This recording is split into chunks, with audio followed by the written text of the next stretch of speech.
शंकर की भगवान श्री सत्यनारायण के अमोघ व्रत महात्म्य पर आज विश्लेषणात्मक चर्चा कर रहे हैं। भगवान श्री सत्यनारायण का ये जो व्रत है, इसमें अगर हम देखें तो सर्वप्रथम 88,000 की संख्या में विद्वान लोग एक जगह पर एकत्रित होते हैं और वो मानव हित के लिए, उनके कल्याण के लिए आपस में परिचर्चा कर रहे हैं, क्योंकि वो तपोनिष्ठ हैं।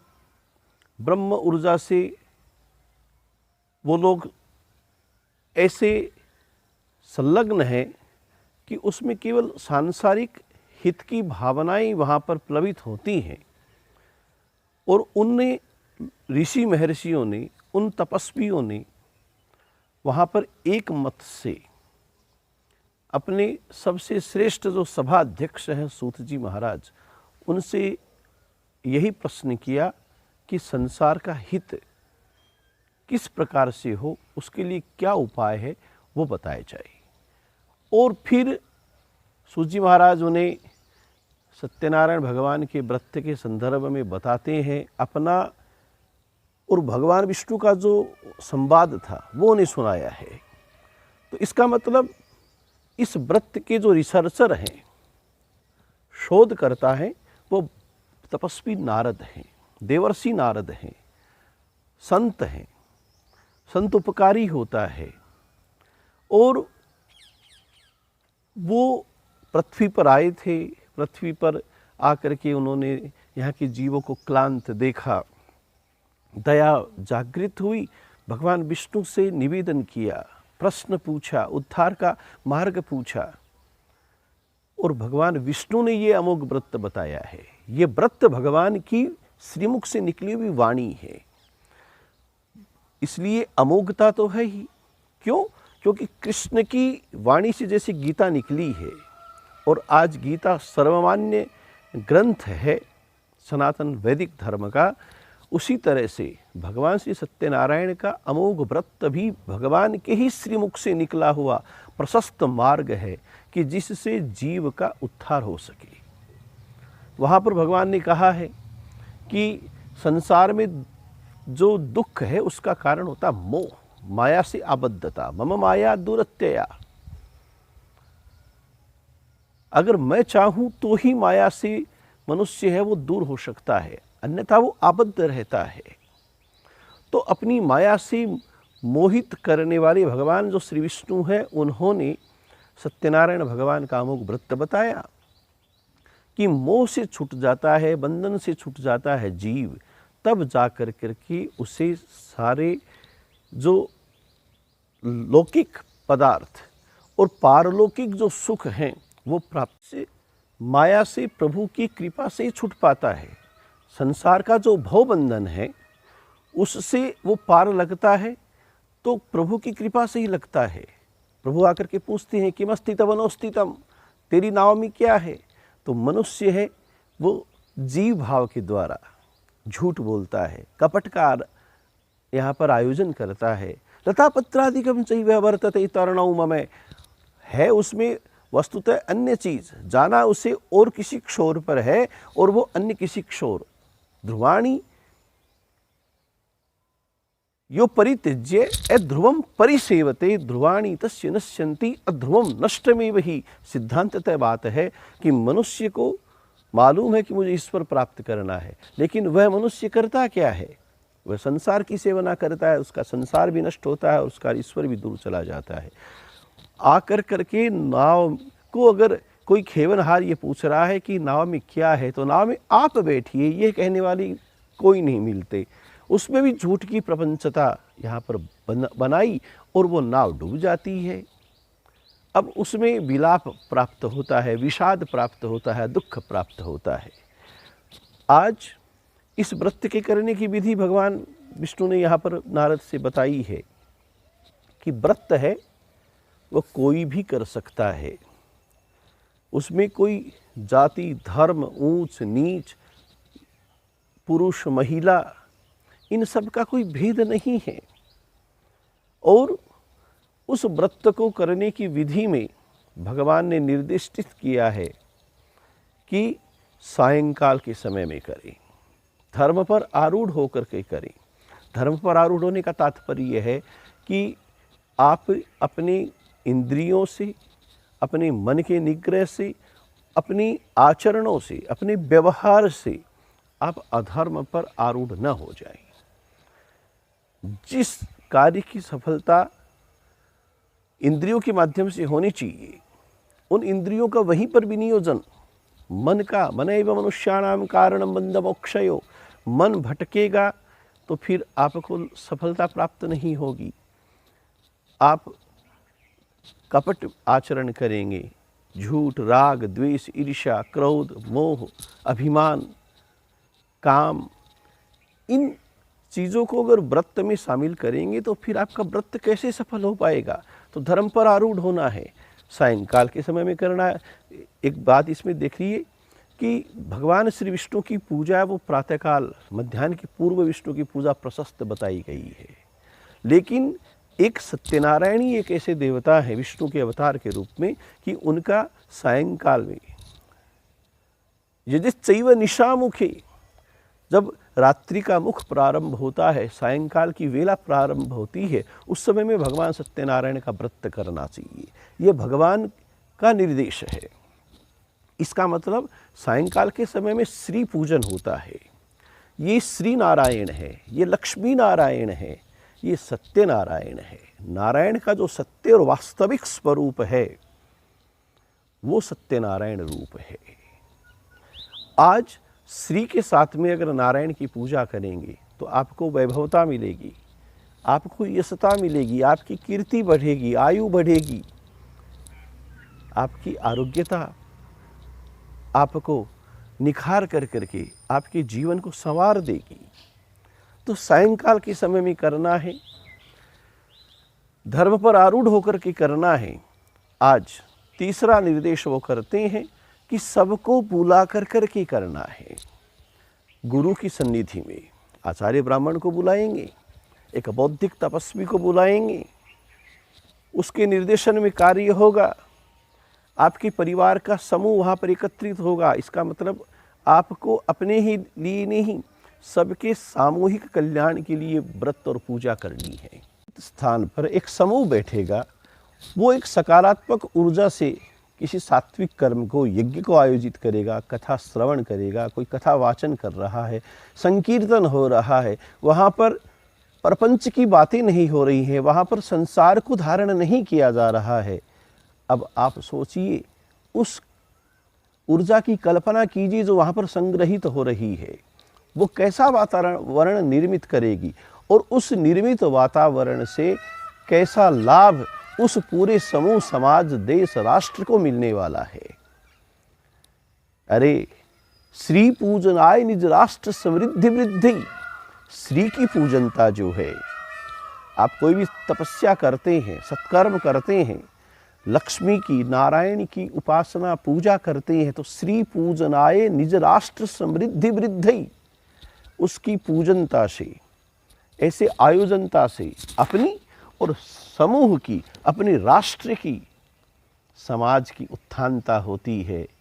और दिशतु शाश्वतिक प्रकाशम, सब दिशाओं में एक शाश्वतिक प्रकाश जो है, एक अलौकिक पर्व मान कर करके अगर आप ऐसे आयोजन करेंगे तो निस्संदेह आपकी जो कलुषिता है, आपका जो विषम वातावरण है, वो समाप्त हो जाएगा और उसमें ऐसा आलोक, ऐसा दिव्य पुंज, ऐसी प्रकाशता, ऐसी सुमाधुर्यता, ऐसा सौहार्द आपको प्राप्त होगा कि आप उसकी कल्पना नहीं कर सकते। इस बारे में जब चर्चा कर रहे हैं भगवान नारद से, तो वो बताते हैं कि सपादम सर्वभक्षाणी चेकीकृत्य निवेदयित, जो प्रसाद है जिसका भक्षण किया जाना है, उसको सवाई रूप में, सपाद रूप में एकत्रित करना है। अब उसमें देखिए भगवान की पंजीरी बनती है, उसमें सात्विक अन्न है, उसमें घृत पौष्टिक है, उसमें दुग्ध पौष्टिक है।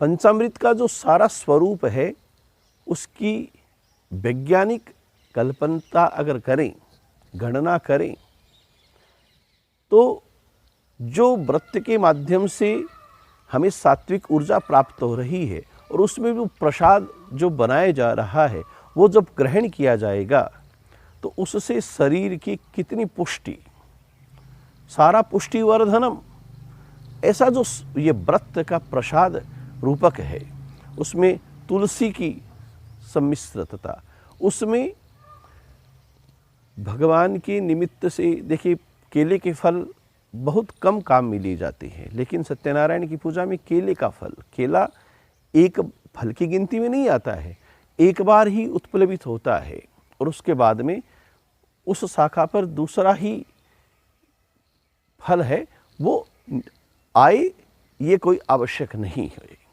तो कदली फल जो है वो भगवान विष्णु को अतिशय प्रिय है, क्योंकि आप किसी आश्रम में, आप किसी गहन वन में जब करेंगे तो ऐसे माहौल में जो वनीय औषधि है, वनस्पति जो है, वो सबसे ज़्यादा प्रभावशाली और अति सुलभ ग्राह्य रूप में प्राप्त हो सकती है।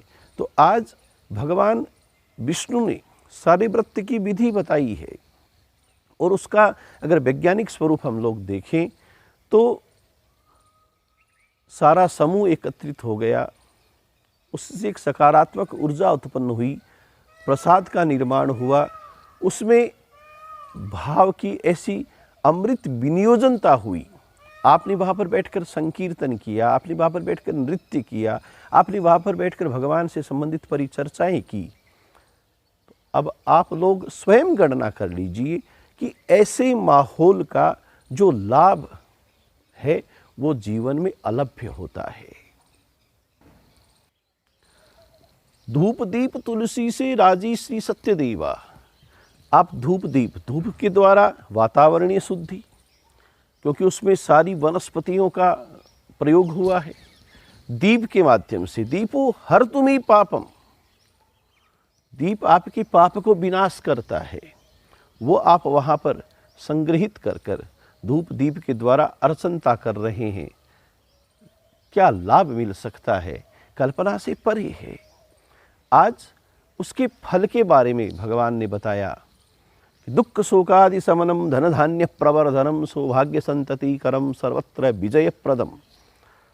मनुष्य के जीवन में उसकी अपेक्षाएं, आकांक्षाएं, उसकी अभिलाषाएं क्या होती हैं? दुखी न हूँ, दरिद्री न बनूं, संतान मेरे अनुरूप हो, मेरे कहे में हो, सौभाग्य की प्राप्ति हो, मैं किसी से परास्त न हूँ। तो ये जो मनुष्य की अभिलाषाएं हैं, जो अपने सुख की कामना के निमित्त से वो करता है, व्रत का अगर लौकिक प्रभाव देखें तो दुख मिटेगा, दारिद्र्य मिटेगा, धन धान्य बढ़ेगा, डर निकल जाएगा। इप्सितम न संशय, इन सब में कोई संशय नहीं है। ये यथा माम प्रपद्यन्ते तांस्तथैव भजाम्यहम्, यम यम कामेति चिंतेति कामम तम तम प्राप्नोति निश्चितम। आप जैसी कामना से जैसा उद्यम करेंगे, वो बीज जैसा आपने गिराया है, भूमि वैसा ही फल आपको देगी। तो वही सूत्र आपके इस सात्विक सत्यनारायण व्रत पर भी लागू होता है। अब आता है कि कभी भी करें, महीने में एक बार आपको करना है, तो उसमें शरीर का जो परिश्रम है वो भी ज़्यादा आपको नहीं गंवाना पड़ेगा। और आवश्यक नहीं कि पूर्णमासी के दिन हो, किसी संक्रांति के दिन हो। यस्मिन् कस्मिन् दिने मृत्यु भक्ति श्रद्धा समन्वित है, जिस दिन भी भक्ति और श्रद्धा का समन्वय हो जाए, आपका मन ये कहने लग जाए कि आज भगवान सत्यनारायण के व्रत और पूजा करनी है, आप कर सकते हैं। ऐसा निर्देश कि अन्य किसी भी व्रत में उसको किसी तिथि विशेष को, किसी वार विशेष को, किसी मुहूर्त विशेष पर ही किया जा सकता है, लेकिन सत्यनारायण भगवान का ये उत्तम व्रत ऐसा है कि आप उसको कभी भी कर सकते हो। महीने में एक बार आपको करना है। तो आपका अगर कहीं पर व्रत के प्रति कोई विषमता उत्पन्न हुई, आप न कर सके, तो एक महीने का समय बहुत होता है। आप अपनी ज्ञानता के द्वारा, अपनी परिलक्षता के द्वारा महीने में एक बार वो व्रत कर सकते हो और निसंदेह उसका आपको लाभ प्राप्त होने वाला है। कोई भी करो, ब्राह्मण करो, क्षत्रिय करो, वैश्य करो, अन्य अंतज्य लोग करो, लेकिन और उसमें भी उन्होंने उदाहरण देकर बताया है कि ब्राह्मण में जो गरीब था, दरिद्री था, शतानंद, उसने किया, उसका जीवन बदल गया। वो भगवान को प्राप्त करने जैसा हो गया। लकड़हारा जो था, नीची जाति का था, मजदूर वर्ग से था, उसने किया, इन दोनों की दरिद्रता मिट गई, शतानंद की और लकड़ी बेचने वाले की। उन ग्वालियों ने किया जो भक्तिभाव से बहुत परे दूर समझे जा रहे थे, लेकिन उन्होंने ऐसे व्रत और पूजा को आचरित किया, वो श्रेष्ठ गोप बने हैं, भक्ति का मार्ग उन्हें प्राप्त हुआ है। इससे सिद्ध होता है कि भगवान को कोई भी प्राप्त कर सकता है। वो राजा उल्कामुख, जिसके संतान नहीं थी, उसने किया है, उसने श्रेष्ठ संतान प्राप्त की है। साधु नामक वैश्य, उसने व्रत किया, परिणाम देखिए आप कि उसने सर्वसिद्धि प्राप्त की। वो जेल में चला गया था, वहाँ से उसके कौन रिहा कर सकता था।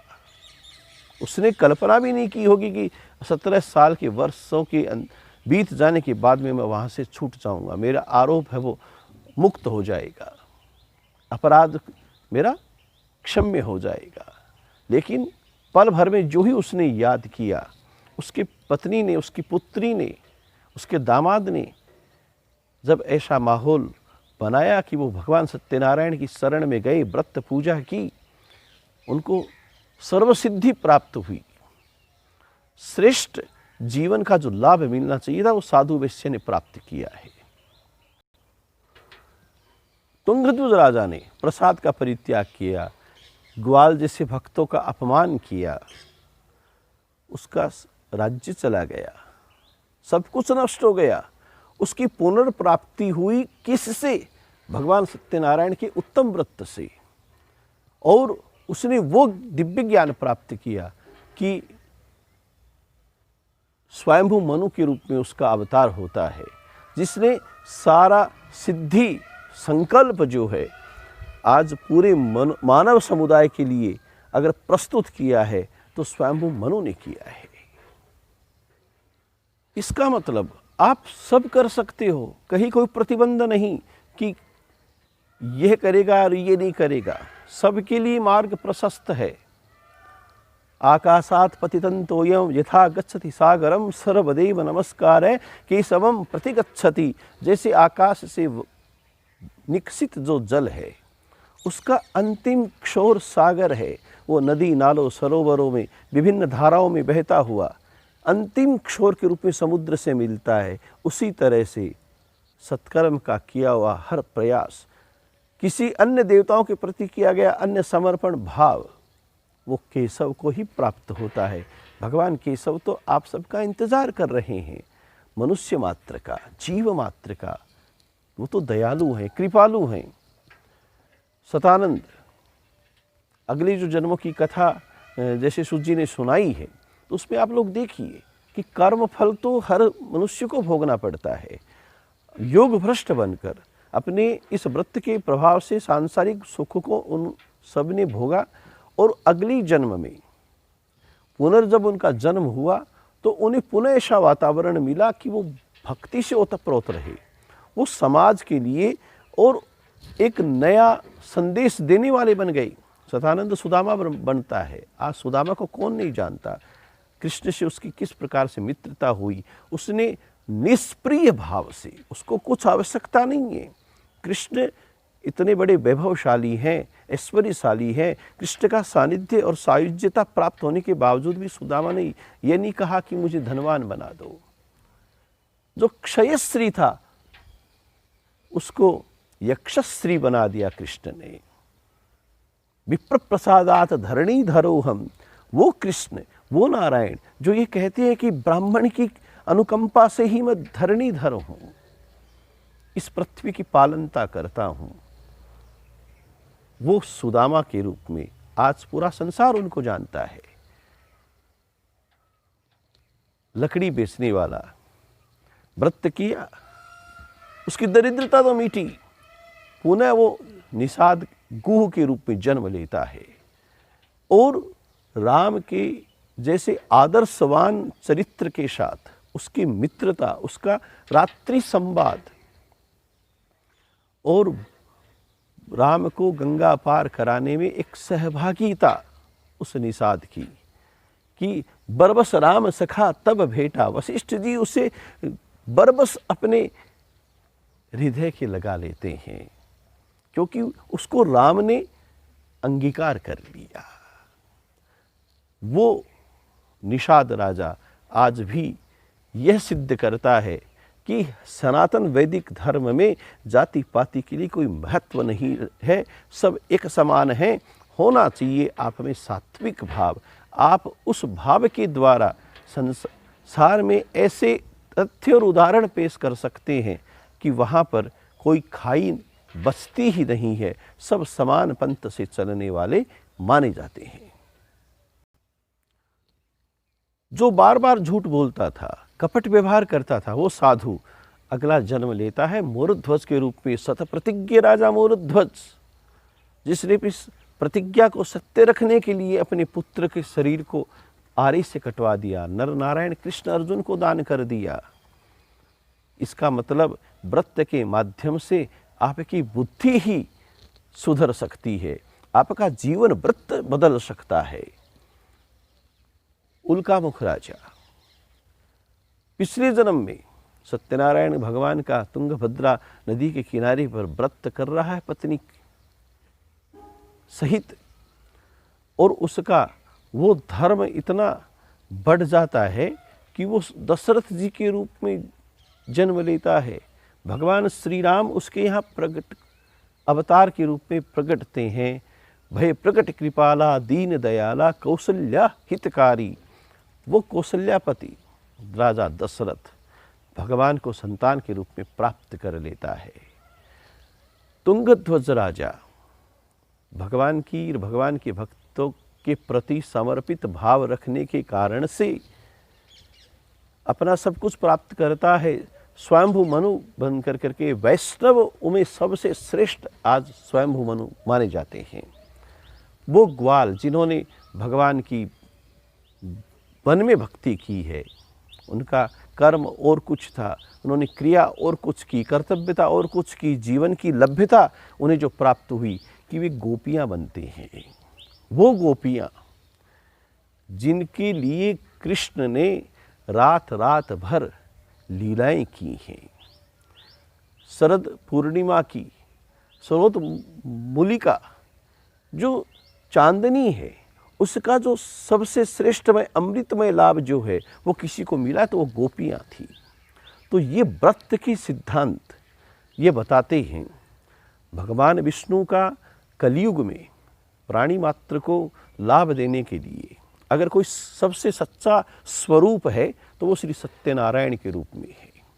कलयुग में सत्यता एक विरोधाभास है, लेकिन निसंदेह अगर हम विचार करें तो अगर मनुष्य अपनी सत्यता पर रहे, अपने सिद्धांतों पर रहे, अपने जीवन मूल्यों पर रहे, अपने नारायण पर उसे अगर विश्वास हो तो वो सत्यनारायण बनकर उसकी इस कलयुग में परिरक्षा अवश्य करते हैं। वो सर्वसिद्धिवान जो चाहिए आपको प्राप्त होगा, लेकिन उसके लिए आपको नारायण की जो कलयुग में अवतारिता हुई है सत्यनारायण के रूप में, उस पर आपको विश्वास करना होगा, उसकी आपको भक्ति करनी होगी। यही सब सत्यनारायण की व्रत पूजा जो है हम सब लोगों को सिखाती है। आइए एक नए संकल्प के साथ कि भगवान सत्यनारायण के सूत्रों को जीवन में आत्मसात करते हुए भगवान सत्यनारायण की शरणागति अवश्य करेंगे। में आप एक बात और देखिए, विशेष बात कि हम सब लोग जानते हैं, प्रत्यक्ष रूप से देखते हैं कि आज पूरे भारतवर्ष में, चाहे वो दक्षिण भारत हो, महाराष्ट्र, गुजरात, बंगाल, उड़ीसा, अपना राजस्थान, इन सब में आप कोई भी शुभ कार्य करते हो तो और कोई कार्य करे न करे, लोग या जो जन समुदाय है वो ये चाहता है कि सत्यनारायण की पूजा तो घर पर अवश्य ही कर ले। ये जो प्रचलन है ये सिद्ध करता है कि श्री सत्यनारायण सर्वमान्य देवता हैं, वो सबके हितैषी हैं, सबके संरक्षक हैं।